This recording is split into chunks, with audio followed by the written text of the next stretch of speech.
बहू ये साड़ी ले और पहन कर आ। माँ, ये साड़ी तो बहुत भारी है और शायद मुझे संभाली ना जाए।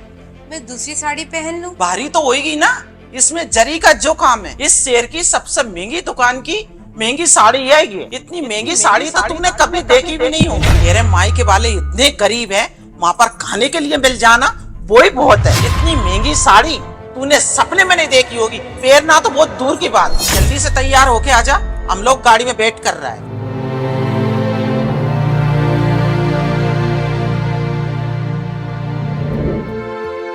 क्या हुआ नेहा, तुम बहुत उदास लग रही हो। कुछ नहीं, बस थोड़ी घर की याद आ रही थी। हाँ मैं समझ सकता हूँ, तुम चिंता मत करो, मैं कल ही तुम्हें तुम्हारे घर लेके जाऊंगा।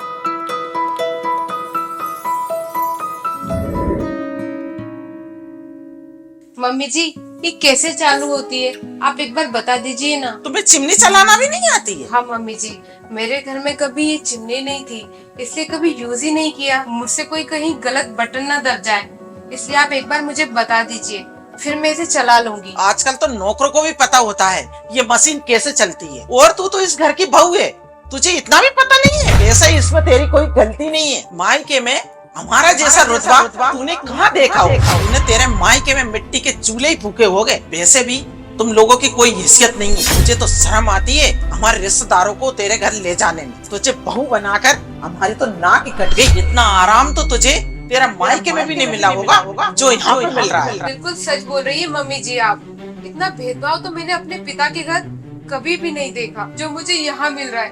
और आए हुए मुझे सिर्फ 2 ही हफ्ते हुए और हर बात पे मुझे सिर्फ बेइज्जती ही मिल रही है। मेरे पिता के घर भले ही मैंने महंगे कपड़े महंगे गहने नहीं पहने, जो भी पहना सादा ही पहना, पर उसमें कोई दिखावा नहीं था जो कि यहाँ पल पल मिल रहा है। भले ही वहाँ मुझे पकवान और महंगी चीजें नहीं मिलती थी, पर जो भी मिलता था हम लोग सुख शांति और इज्जत के साथ खाते थे। और तो और वहाँ की सूखी रोटी और चटनी भी मुझे आपके यहाँ की 56 भोग से भी ज्यादा अच्छी लगती थी, क्योंकि मुझे वहाँ खाना इज्जत और अपने पन से मिलता था, ना कि बेइज्जती से। मैंने वहाँ भले ही महंगी चीजें और ऐशो आराम नहीं देखा था, पर मैंने वहाँ संस्कार देखे थे। माफ करना मम्मी जी, आप बड़ी हैं इसलिए मैं आपसे ज्यादा बहस नहीं कर सकती, पर एक बहू के साथ इस तरह का व्यवहार सही नहीं है।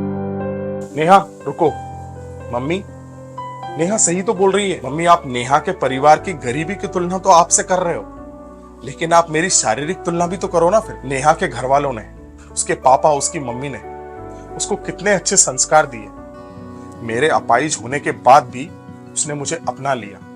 उसे देखो मम्मी आप एक बात बताओ, हमारे पास इतने पैसे हैं, शानो शौकत की जिंदगी जीते हैं हम लोग।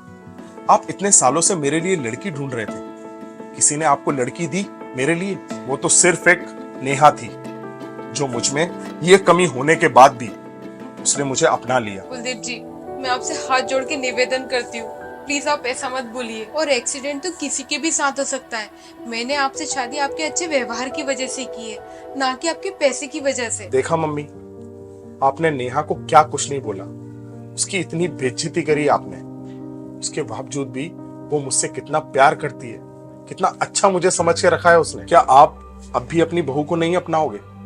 क्या आप अब भी आपका व्यवहार उसके लिए नहीं बदलोगे? मम्मी मैंने आपसे कभी कुछ मांगा नहीं आज तक, लेकिन आज मैं आपसे रिक्वेस्ट कर रहा हूँ कि नेहा को आप हमारे जैसे अपना समझ के रखो। वो बुरी नहीं है, बहुत अच्छी है मम्मी, उसका दिल कितना साफ है। बस मम्मी आप उसे अपना समझें, बात बात पर उसको अपमानित ना करें, इतना ही मैं चाहता हूं आपसे। बाकी मम्मी आप देखना, जितनी भी अपने परिवार की बहू है ना, सबसे अच्छी बहू यही निकलेगी। बहू तू मुझे माफ कर दे।